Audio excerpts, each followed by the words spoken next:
Hello friends, स्वागत है आप सभी का टारगेट एमपीपीएससी नो मक्कारी चैनल में।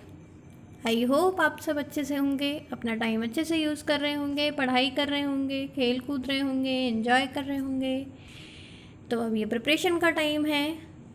हम प्रीवियस ईयर के पेपर सॉल्व कर रहे हैं। 2015 का पेपर सेकंड का पार्ट ए चल रहा है। 2014 का पूरा पेपर का 3 मार्कर सॉल्यूशन हम कर चुके हैं।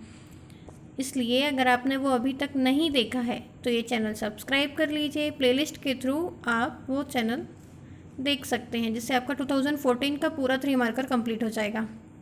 हमने सारे सब्जेक्ट्स के 3 मार्कर को लिया है उसमें, और 2015 के भी सारे सब्जेक्ट्स के पूरे करेंगे। 3 मार्कर्स कंप्लीट होने के बाद फिर हम 6 मार्कर पर जंग करेंगे, फिर उसके बाद 15 पर, ऐसे करके पूरा करेंगे। बीच बीच में हम कुछ स्टडी मटेरियल प्रोवाइड करते रहते हैं। जैसे हमने क्विज सेशन भी स्टार्ट किया है, संडे टू संडे रहता है, जो कि कल सेकेंड पार्ट अपलोड हुआ है। पहले पार्ट में हमने 1 जनवरी टू 15 जनवरी का अपलोड किया था, सेकेंड में 16 जनवरी टू 1 फरवरी तक का अपलोड किया है। वो क्विज सेशन टाइप रहता है। आप चाहो तो उसे पॉज करके आंसर दे सकते हो, फिर देख सकते हो कि आप कितना प्रिपेयर हो उस चीज़ के लिए, क्योंकि वो तो काफ़ी पुराना है करंट अफेयर्स। इस ईयर का पूरा कंप्लीट करने के लिए हमने जनवरी से लिया है, ताकि हम 2020 का पूरा कंप्लीट कर पाएँ एग्ज़ाम पर्पज़ से। इसलिए अगर आपने अभी तक ये चैनल सब्सक्राइब नहीं किया है तो प्लीज़ सब्सक्राइब कर लें। चलो शुरू करते हैं अपने पहले क्वेश्चन से। पहला क्वेश्चन है, वयस्क मताधिकार से आप क्या समझते हैं? वयस्क मताधिकार क्या है?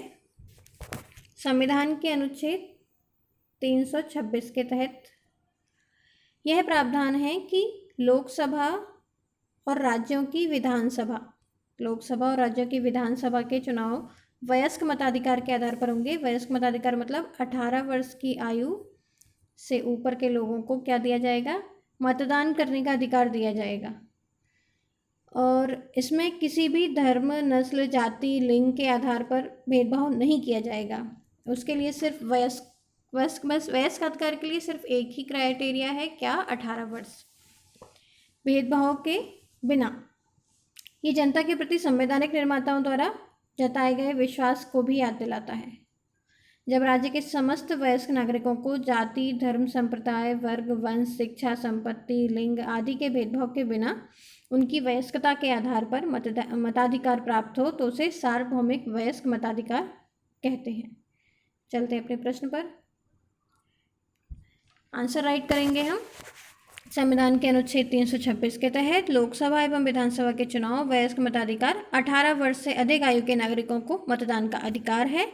समस्त वयस्क नागरिकों को बिना भेदभाव के उसकी वयस्कता के आधार पर, वयस्कता मतलब 18 वर्ष, आयु, इसमें सिर्फ मापन का आधार आयु है, के आधार पर अधिकार प्राप्त है। इसमें ये नहीं है कि पुरुष है, कि महिला है, कि किस जाति का है, ये कोई भी उसका आधार नहीं है।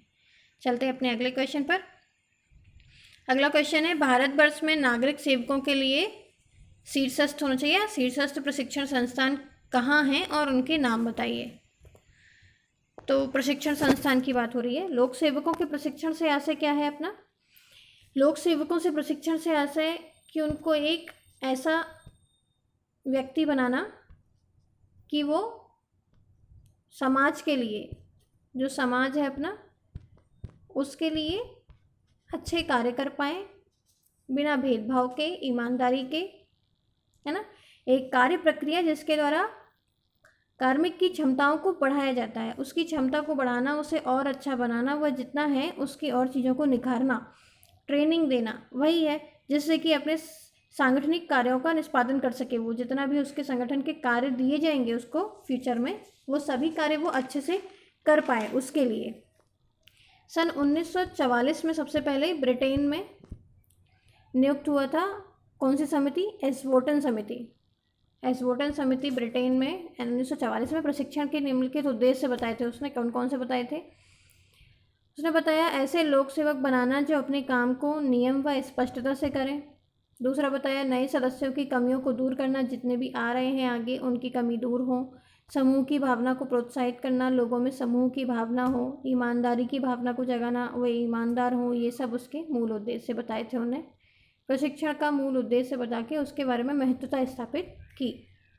प्रश्न पर आते हैं। प्रश्न में पूछा गया है कि भारत में नागरिक सेवकों के लिए प्रशिक्षण संस्थान कहाँ पर है। तो लाल बहादुर शास्त्री राष्ट्रीय प्रशासन अकादमी मसूरी, सरदार वल्लभ भाई पटेल राष्ट्रीय पुलिस अकादमी हैदराबाद, भारतीय लोक प्रशासन संस्थान नई दिल्ली, सचिवालय प्रशिक्षण तथा प्रबंधन संस्थान नई Delhi, administrative staff college Hyderabad, राष्ट्रीय ग्रामीण विकास संस्थान Hyderabad, railway staff college Vadodara, राष्ट्रीय वित्तीय प्रबंधन संस्थान है और राष्ट्रीय प्रत्यक्ष कर अकादमी नागपुर।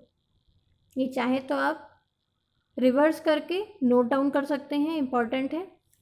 क्वेश्चन के हिसाब से हम आंसर राइट करेंगे कि भारतवर्ष में नागरिक सेवकों के लिए प्रशिक्षण संस्थान कहाँ है। नाम बताइए। लाल बहादुर शास्त्री राष्ट्रीय प्रशासन अकादमी मसूरी, सरदार वल्लभ भाई पटेल राष्ट्रीय पुलिस अकादमी हैदराबाद और भारतीय लोक प्रशासन संस्थान नई दिल्ली। 3 मार्कर में हम 3 लिख देंगे, 3 नाम लिख देंगे और संस्थानों के और जगह, ये काफ़ी होगा।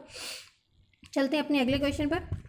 अगला क्वेश्चन है, भारत के महान्यायवादी की नियुक्ति कौन करता है? यह देश के किन न्यायालयों में और किसके पक्ष में उपस्थित होता है?